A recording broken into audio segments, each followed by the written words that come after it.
നമുക്ക് ഇന്നത്തെ എപ്പിസോഡിലെ അതിഥിയെ സ്വാഗതം ചെയ്യാം. അദ്ദേഹം മുൻപൊരിക്കൽ നമ്മുടെ എപ്പിസോഡിൽ വന്നിട്ടുണ്ട്. നിരവധി സിനിമകളിലൂടെ, ടെലിവിഷൻ പ്രോഗ്രാമുകളിലൂടെ, വേദികളിലൂടെയും എല്ലാം നമുക്ക് പ്രിയപ്പെട്ട ഒരു കലാകാരൻ. വലിയൊരു കലാകുടുംബത്തിൽ നിന്നുമാണ് അദ്ദേഹം വരുന്നത്. ഏറെ സ്നേഹപൂർവ്വം ഫണ്ട്സ് അപ്പോൺ എ ടൈമിന്റെ വേദിയിലേക്ക് സ്വാഗതം ചെയ്യുന്നു പ്രിയപ്പെട്ട കലാഭവൻ നവാസ്കർ.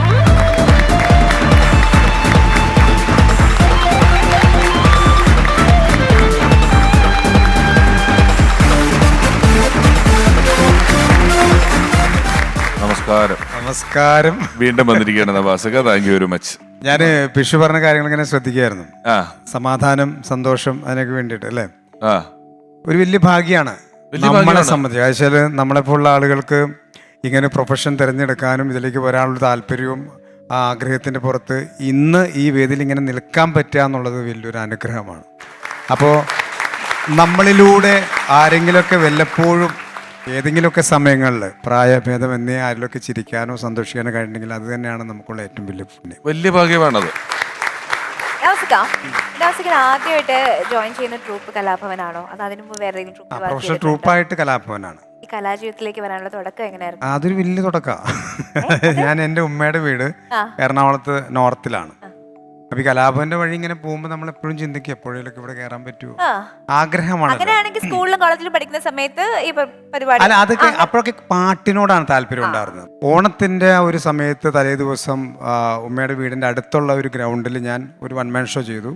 തൊട്ട് ചേർന്നുള്ള മതിലിനപ്പുറത്താണ് KS പ്രസാദേട്ടൻ താമസിക്കുന്നത്. അദ്ദേഹം ഇത് കണ്ടു. അപ്പോൾ തൃശ്ശൂരുള്ള സലീം എന്ന് പറഞ്ഞ സുഹൃത്തിൻ്റെ അടുത്ത് പറഞ്ഞു, ഒന്ന് പ്രസാദേട്ടനെ ഇവിടെ ഉണ്ട് പരിചയപ്പെടും. എനിക്ക് ആരും അറിയില്ല, ഒന്നിനെക്കുറിച്ച് പ്രസാദേട്ടനെ കുറിച്ചും എനിക്ക് ഡീറ്റെയിൽ ആയിട്ട് അറിയില്ല. ചെന്ന് പരിചയപ്പെടുന്നു. അതിന് തൊട്ടടുത്ത ദിവസം കലാഭവനിൽ മിമിക്രി കളിക്കുന്ന 3 പേര് വരുന്നില്ല.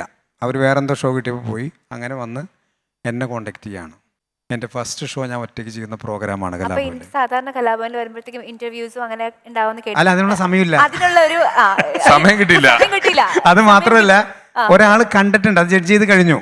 എന്റെ ഷോ ഒരു പ്രോഗ്രാം അല്ല, എന്റെ പ്രോഗ്രാം കണ്ടു തലേ ദിവസം KS പ്രസാദ്. പുള്ളിയുടെ കോൺഫിഡൻസ് ആണ്, പറഞ്ഞു പക്കയാണ്, വേറെ കുഴപ്പമൊന്നുമില്ല എന്ന് പറഞ്ഞു. അപ്പൊ അച്ഛൻ എന്നെ കണ്ടപ്പോ തന്നെ ഈ പാലുകൂടി മാറാത്ത കൊച്ചിനെ കൊണ്ടാണോ പ്രസാദ് പരിപാടിക്ക് വന്നിരിക്കുന്നത്?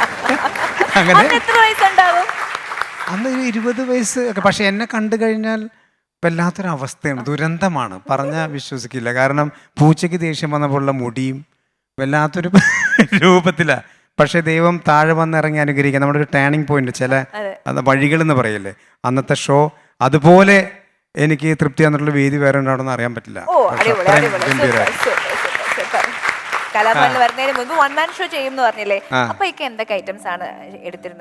എത്ര വർഷം മുമ്പാന്നറിയോ? അത് ഈ നമ്മള് വെസ്റ്റേൺ മ്യൂസിക് എന്നൊക്കെ പറഞ്ഞ ചില സംഭവം ചെയ്യും, എഫക്ട്സ് ഇത് ചെയ്യും. പിന്നെ അതുപോലെ തന്നെ അന്ന് ദൂരദർശൻ മാത്രമേ ഉള്ളൂ മലയാളം. അപ്പോൾ ചിത്രഗീതം, തിരനോട്ടം പരിപാടിയാണ്. തിരനോട്ടം, ഈ തിരനോട്ടത്തിൽ പല പല പ്രോഗ്രാംസ് മാറും. അപ്പം ഞാനിങ്ങനെ കൈവച്ചുകൊണ്ട് പല ക്യാരക്ടേഴ്സ് മാറുന്നതായിട്ടുള്ള സംഭവം. അപ്പം അന്നൊക്കെ ഭയങ്കര ചേഞ്ചാണ്, അവിടെ ആരാ ചെയ്യാത്ത ഒരു സംഭവമായിരുന്നു. ഈ മ്യൂസിക്കിൻ്റെ ഒരു പോർഷൻ എന്ന് പറഞ്ഞാൽ, അല്ല മ്യൂസിക്കായിട്ടല്ല, അത് ഹൃദയത്തിൻ്റെ ചെറിയൊരു പോർഷൻ മാത്രം.